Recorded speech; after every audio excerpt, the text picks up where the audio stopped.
Nunca nos imaginamos a finales del 2019 que una pandemia de naturaleza tan dramática fuera a cubrir el mundo entero produciendo millones de casos, millones de muertos, todo salido de las fauces de un murciélago en Wuhan, en China, que penetró un mercado de los que allí llaman húmedos. Desde ese momento la humanidad no ha tenido pausa y el virus no ha tenido compasión con los seres humanos, además de que ha causado un impacto gravísimo en la economía del mundo entero. Todos hemos pensado que el virus constituye una neumonía atípica, cosa que yo pienso que es un error. El virus entra obviamente por la vía respiratoria y termina produciendo infección de las vías respiratorias altas y además de eso neumonías que pueden ser desde neumonía leves hasta neumonías severas que comprometen todo el parenquima pulmonar y terminan produciendo un síndrome de dificultad respiratoria aguda del adulto. Decía que esto no se puede considerar una neumonía atípica porque las neumonías atípicas se restringen al pulmón.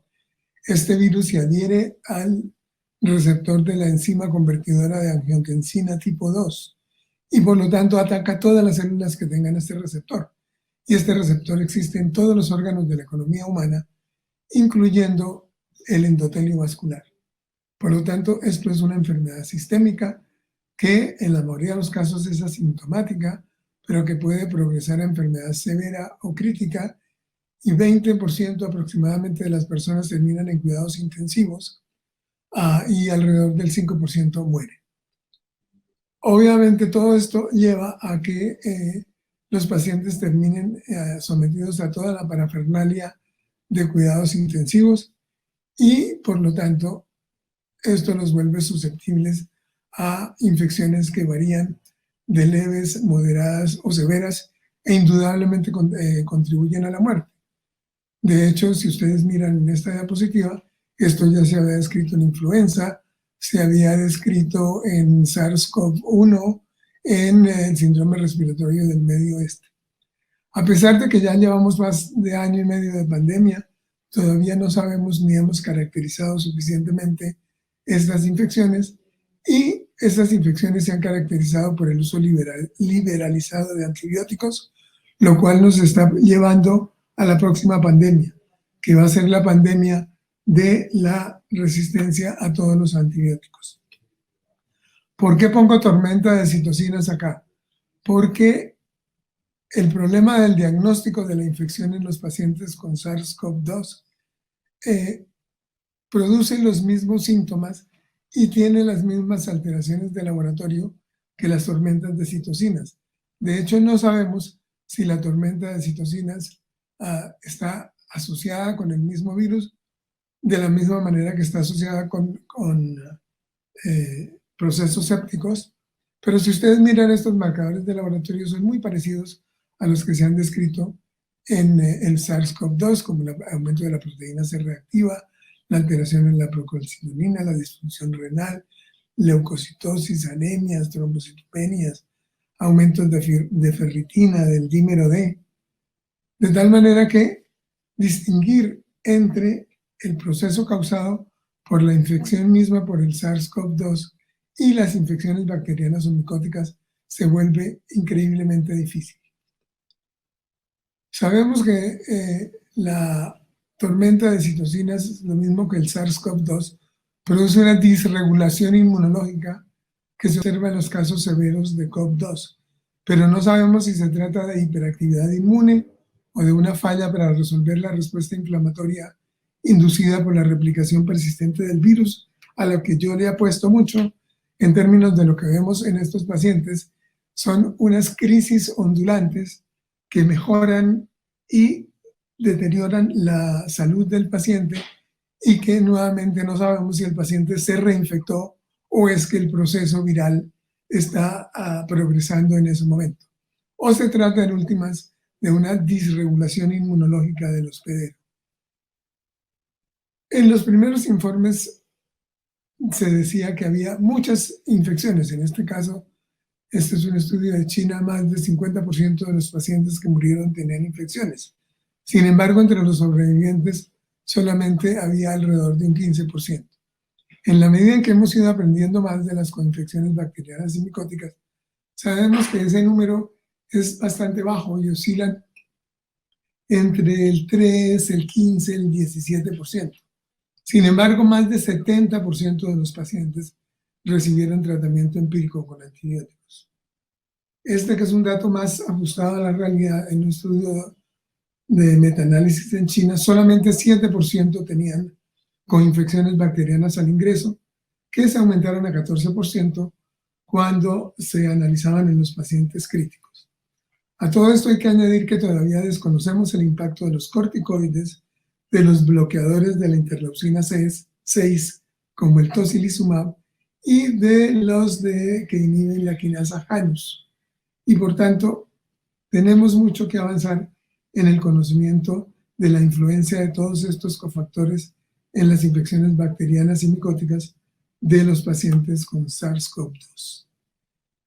Tratando de encontrar una revisión reciente que nos pudiera centrar en la manera como podemos diagnosticar y analizar no solamente los factores clínicos, sino la prevalencia de los microorganismos asociados con la infección, me encontré este estudio de Columbia University en el Hospital Presbiteriano de Nueva York, que es tal vez como la revisión más amplia y reciente que tenemos para analizar la situación.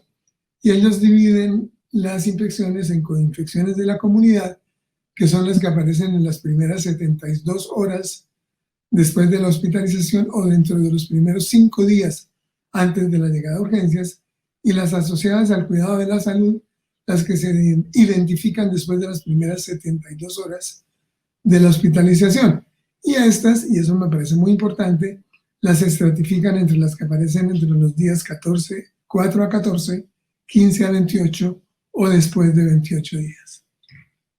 Y pasemos a las definiciones, porque aquí es donde creo que en este país sobre todo estamos fallando, pero esto es un problema a nivel mundial.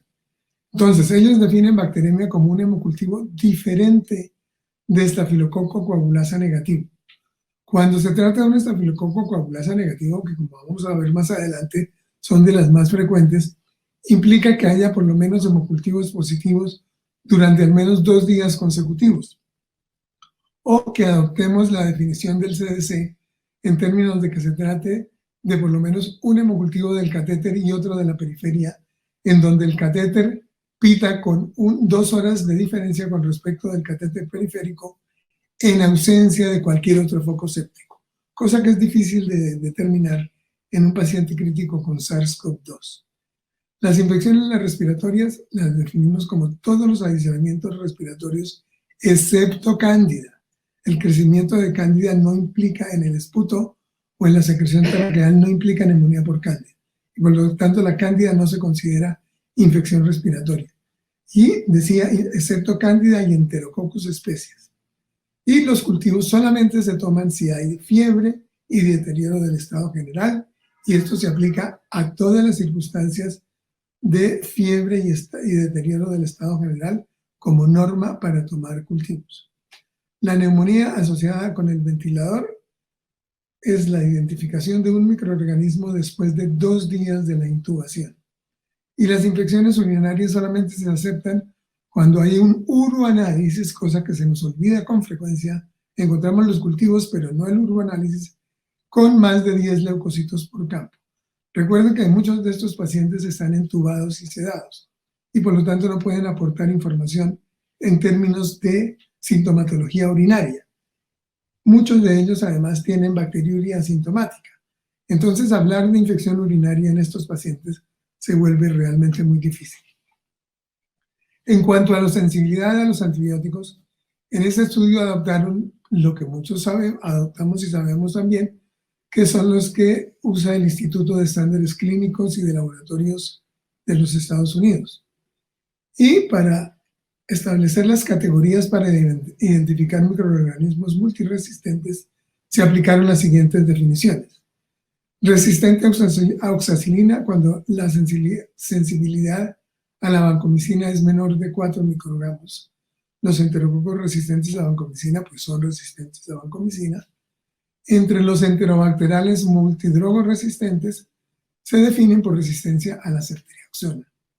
Los enterobacteriales resistentes a carbapenémicos se definen por una concentración inhibitoria mínima de meropenem mayor o igual a 2 microgramos por mililitro. Y en Pseudomonas aeruginosa y Acinetobacter calcoacéticos resistentes a carbapenémicos implican una concentración inhibitoria mínima mayor o igual a 4 microgramos por mililitro. ¿Qué encontraron entonces? Que aproximadamente o en promedio 6% de las coinfecciones se consideran adquiridas en la comunidad. Esto es, en las primeras 72 horas después de la admisión o, como mencioné al principio, 5 días antes del ingreso del paciente a urgencias. En general, 50% son de la orina, 30% bacteremias, 12% del tracto respiratorio. Los gérmenes más comunes han sido Escherichia coli en 30%, Aureus 10%, Proteus mirabilis 8% y Klebsiella pneumoniae 8%. E. coli es el más frecuente de las infecciones urinarias con 52% y Staphylococcus aureus 50% de las infecciones respiratorias. Tanto E. coli como Klebsiella pneumoniae causan cerca del 14% de las bacterias de la comunidad. En cuanto a las infecciones al cuidado de la salud, se identificaron 12% de los pacientes. Esto es, en este estudio, y es lo que más se acerca a la realidad en este momento, 6% de las infecciones se consideran de la comunidad y 12% de los pacientes como asociadas al cuidado de la salud. Y en promedio se detectaron, esto es importante, hacia el día 16 de la hospitalización.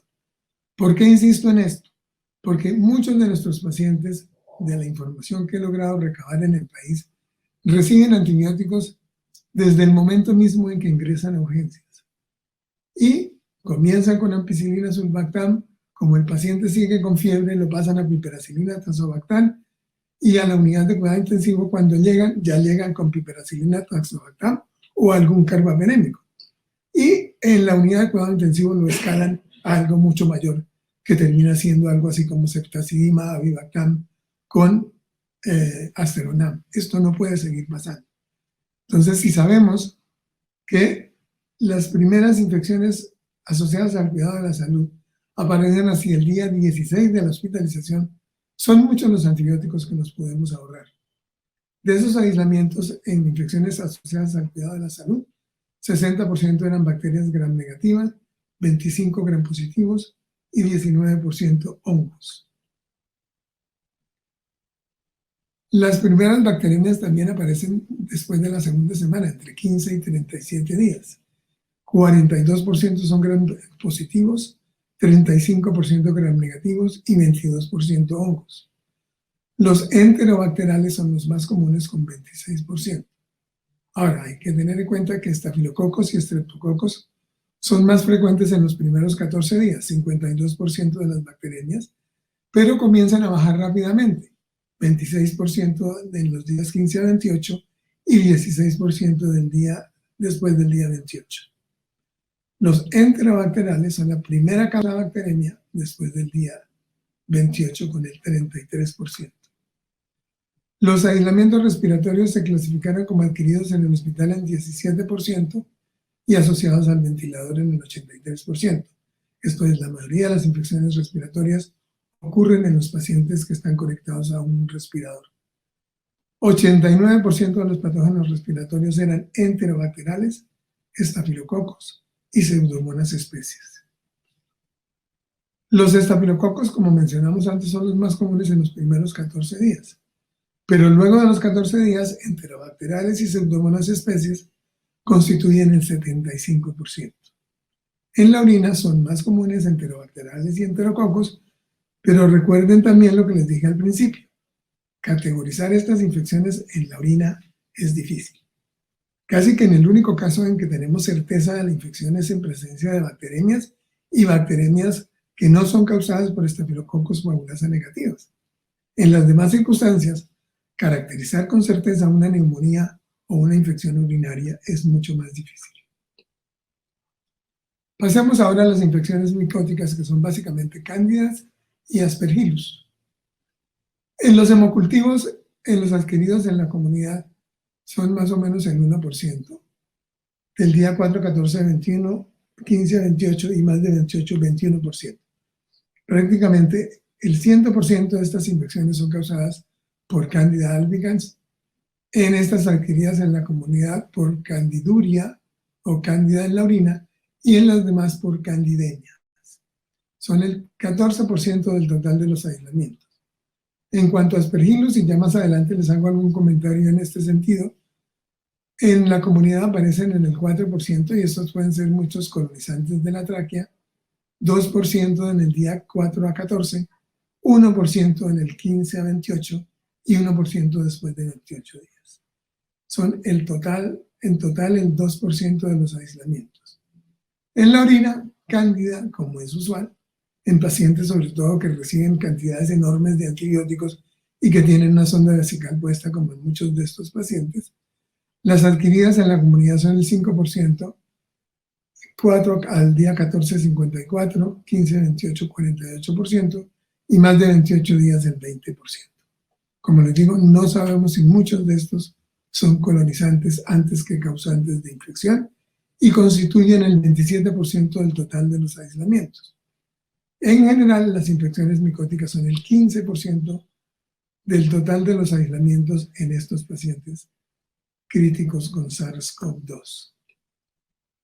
La aspergilosis es clínicamente diferente y no es tan frecuente, por ejemplo, como la que se observa en influenza. Bien importante esta frase: en pacientes con SARS-CoV-2 usualmente se manifiesta como traqueobronquitis y no como una aspergilosis invasora. Y esto es particularmente frecuente en los pacientes que tienen enfermedad pulmonar previa o ventilación mecánica prolongada o dosis altas de inmunosupresores.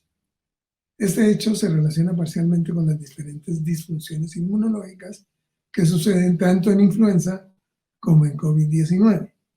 En cambio, las infecciones por cándida se relacionan principalmente por la nutrición parenteral que reciben los pacientes y por los catéteres urinarios. La aspergilosis invasora es muy rara en los pacientes críticos con SARS-CoV-2 y se debe sospechar en pacientes que tienen fiebre refractaria a pesar de antibióticos apropiados por más de 3 días, recrudescencia de la fiebre después de 48 horas a pesar de antibióticos apropiados y que tengan dolor pleurítico, frote pleural o deterioro respiratorio. En las imágenes uno ve infiltrados pulmonares, signo del halo, nódulos y cavitaciones. Y esto es tal vez lo más útil que yo les pueda decir con respecto a aspergilosis. Si uno sospecha de aspergilosis en un paciente con deterioro de su estado general, con fiebre, con leucocitosis, etc., un galactomanano puede ser de ayuda si se hace en el lavado broncoalveolar o en un minival o en un aspirado traqueal, y el resultado debe ser mayor de 1, y si se hace en suero, mayor de 0.5. Y aquí tenemos un mini resumen de lo que les he dicho hasta ahora. Si nosotros miramos cómo se comportan los microorganismos a través del tiempo, esto es desde los adquiridos en la comunidad, 4 a 14 días, 15 a 28 y más de 28. Y si miramos los colores, naranja es hongos, verde es gram negativos y negro es gram positivos. Diremos que en el total, las infecciones por hongos son muy poquitas al principio. Se aumentan entre el día 4 a 14 y 15 a 28 y disminuyen después del día 28. Estas últimas todas del día 4 a 14 hasta más del día 28 son candidemias. Los bacilos gram negativos en los adquiridos en la comunidad son fundamentalmente colis y klebsielas, que pueden aparecer en un número significativo, sobre todo el coli, en infecciones urinarias. No sabemos si esas infecciones urinarias son más bien bacteriurias asintomáticas de personas de edad que llegan con COVID a urgencias. Y esas infecciones por gram negativos, comienzan a aumentar durante el tiempo de la hospitalización y son mayores en número en la medida en que aumenta el tiempo de la hospitalización. Los estafilococos y los estreptococos son más frecuentes en las primeras 2 semanas, pero luego comienzan a disminuir después de la segunda semana. Si lo miramos en sangre, hay tal vez un caso de aspergillus en sangre o una candidemia en un paciente adquirido en la comunidad, cosa que me parece cuestionable, y se mantienen relativamente estables a lo largo de la hospitalización. Estas son prácticamente todas candidemias, como decíamos antes, asociadas a nutrición parenteral, y a veces arrancan con infecciones urinarias. En sangre, los bacilos negativos pueden presentarse en algunas bacteremias al comienzo de la admisión al hospital y luego van aumentando progresivamente en la medida en que el paciente permanece más tiempo en el hospital, usualmente entubado, conectado a un ventilador. Los gram negativos, vean ustedes cómo predominan en las primeras 2 semanas, estafilococos y estreptos fundamentalmente, y luego comienzan a disminuir a medida que progresa el tiempo en el hospital. Respiratorio, que es de lo más común que tenemos en estos pacientes, pero donde decíamos que carecemos de elementos que nos permitan decir con precisión que el paciente tiene una neumonía, ya sea asociada al cuidado de la salud o, como es más común, asociadas al ventilador. Hay algunas al principio, con racimos gram negativos, ya mencionamos coli y Klebsiella, pero luego comienzan a aumentar de una manera notabilísima en la medida en que se aumenta el tiempo de la enfermedad y la estancia en cuidado intensivo. Y si miramos en la orina, insisto en que son datos cuestionables, en hongos, pues estos pueden ser bacteriurias asintomáticas. Estas, sobre todo Escherichia coli, se aumentan en la orina entre la primera, la segunda y la tercera semana y disminuyen después de la tercera semana. Los bacilos negativos en la orina son importantes en los adquiridos en la comunidad, fundamentalmente coli y enterococos, y luego disminuyen entre el día 4 a 14 y el día 15 a 28, y se aumentan nuevamente después del día 28, muy seguramente asociadas al tiempo prolongado de catéter que tienen estos pacientes. Miremos ahora resistencia bacteriana. Y la gráfica es muy fácil de analizar, como pueden ver ustedes. Si hablamos, los colores son adquirida en la comunidad azul, naranja es día 4-14, gris es 15-28 y verde es más de 28. Vean ustedes cómo la resistencia del Staphylococcus aureus a la penicilina se dispara rapidísimamente, baja discretamente después del día 28. Lo mismo sucede con enterococos resistentes a vancomicina. Prácticamente todos estos son en la orina. Los enterobacteriales resistentes a ceftriaxona se disparan a lo largo de todo el tiempo de la hospitalización, llegando hasta el 50% de todos los aislamientos. Los enterobacteriales resistentes a carbamidémicos suben progresivamente, especialmente después de la 4ª semana. Y las pseudomonas aeruginosas y Acinetobacter baumannii se disparan alrededor de la 2ª semana y luego disminuyen discretamente, pero 20% de resistencia de pseudomonas a Acinetobacter a carbamidémicos, estamos hablando de palabras mayores.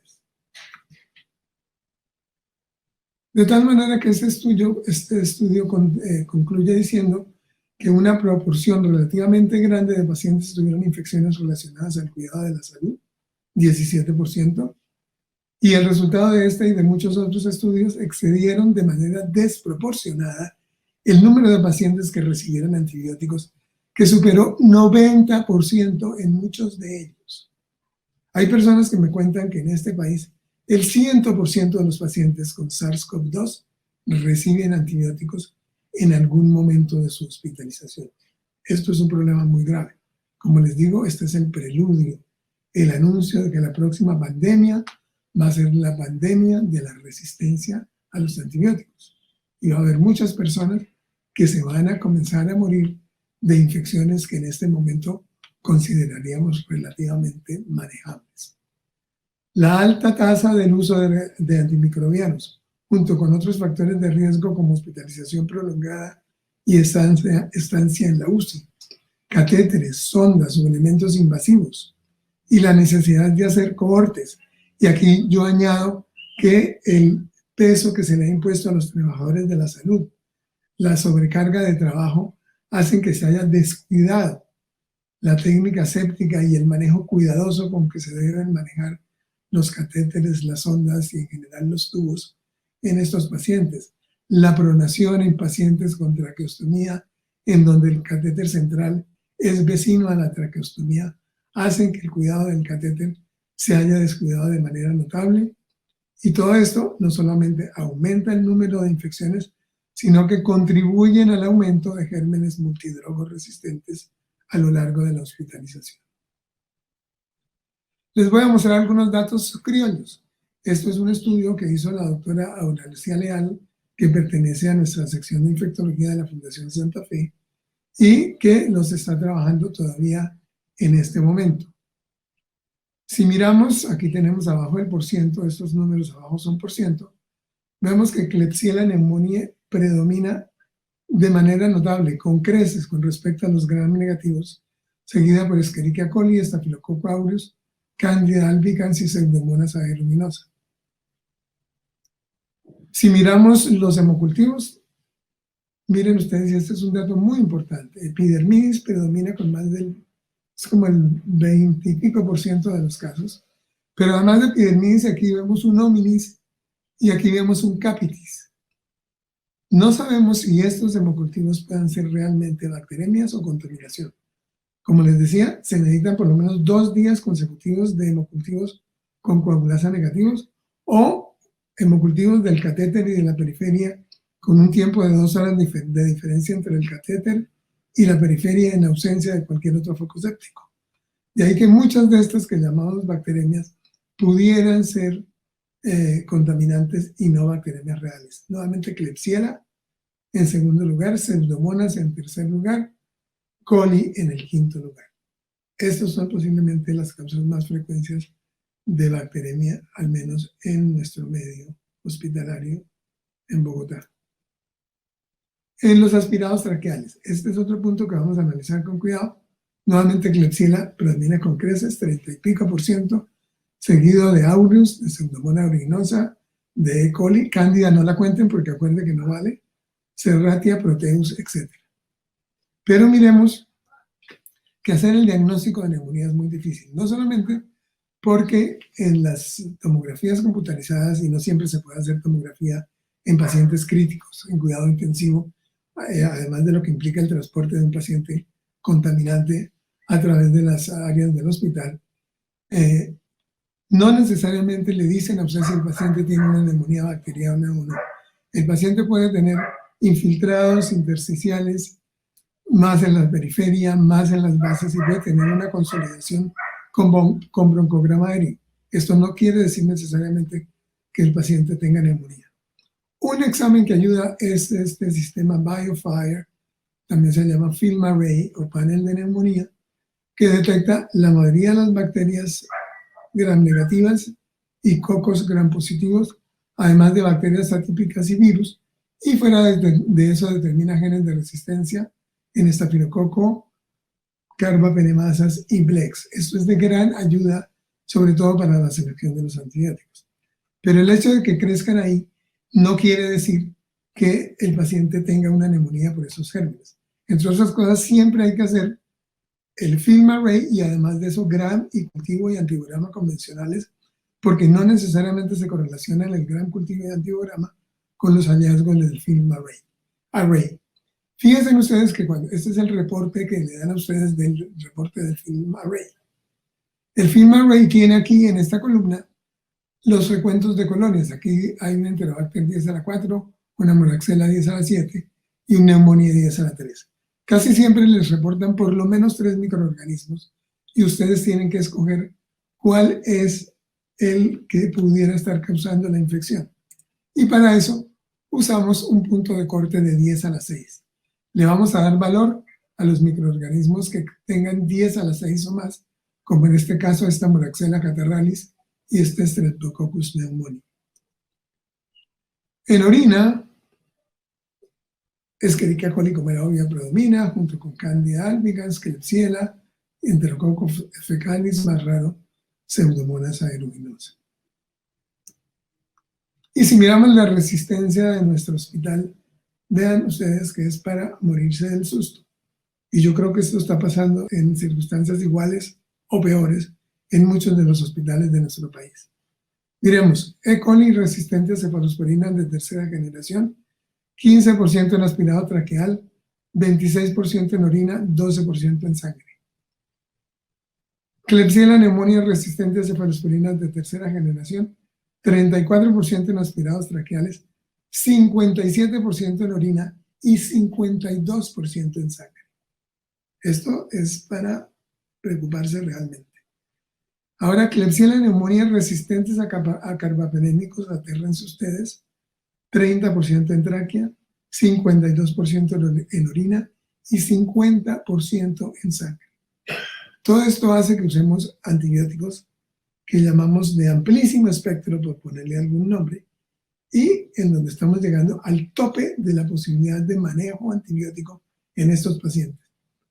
Después de esto, tenemos ceftazidima avibactam, en ocasiones combinadas con aztreonam, cuando se trata de una metalo betalactamasa, en el primer caso cuando es una serino carbapenemasa, tal vez dije mal, una metalo carbapenemasa o una serino carbapenemasa. Miren las pseudomonas resistentes a carbapenémicos, 28% en la tráquea, 33% en orina y 31% en sangre. Aureus es tal vez menos preocupante, pero no lo es, 23% en aspirados traqueales y 9% en sangre. El Fetchium no es un problema para nosotros, excepto en orina, en donde el 78% de los aislamientos en orina fueron resistentes a Enterococcus faecium. Hay algunas cosas, además de las que ustedes pueden hacer uso para complementar la rapidez del diagnóstico en estos pacientes.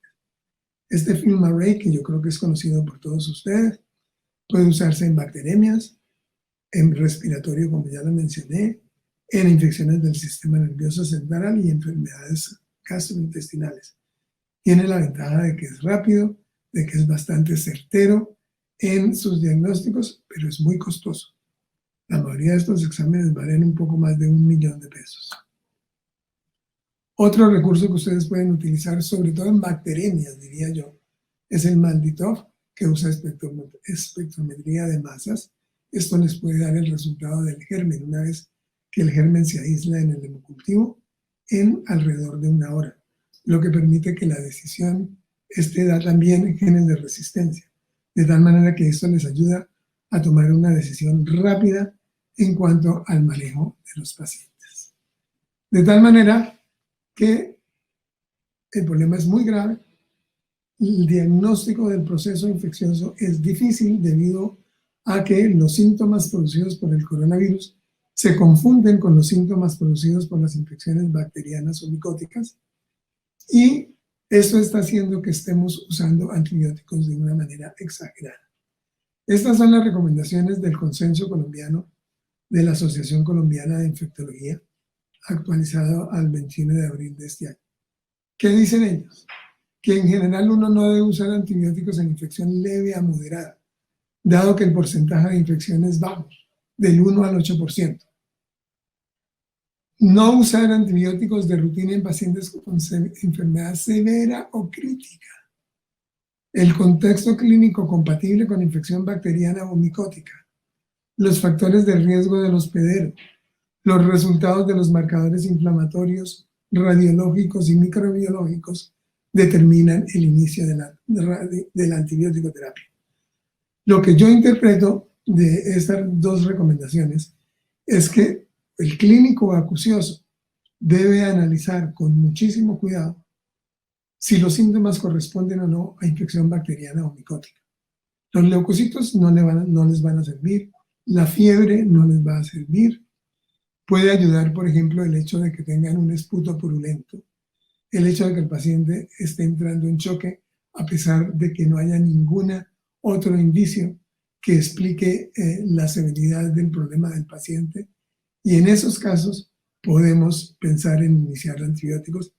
Como les digo, tratando de usar estas tecnologías contemporáneas, como el FilmArray, como el MALDI-TOF, que nos ayudan a precisar de manera relativamente rápida y precisa el tipo de microorganismo causante de la enfermedad y que determina además cuáles son los genes de resistencia que pueda tener el microorganismo. Siempre acompañando estas técnicas de los cultivos convencionales del gram y el cultivo que normalmente realizamos en los pacientes infectados. La elección del antibiótico dependerá de la epidemiología local, de los patrones de resistencia bacteriana y de las guías de manejo que establece cada hospital. Esto es bien importante. La necesidad del tratamiento debe evaluarse diariamente. Esto es, si uno ve que a los 2 o 3 días no hay ningún otro signo de infección, uno debe suspender los antibióticos. O, como dicen comúnmente, desescalar, palabra que no existe en el diccionario de la Real Academia, se desescalan y se ajustan a los resultados de la microbiología, al más barato, al más sencillo, y la duración obviamente será la más breve. Esto es lo que creo que yo les puedo aportar en este momento. Esto es un conocimiento dinámico, ustedes saben bien, y es probable que en unos meses estemos planteando las cosas de una manera distinta. Pero la situación de las infecciones en esos pacientes con SARS-CoV-2, insisto, es difícil por el diagnóstico, es difícil en términos de determinar exactamente cuál es el microorganismo causal y es difícil en la elección sabia del antibiótico. Muchas gracias.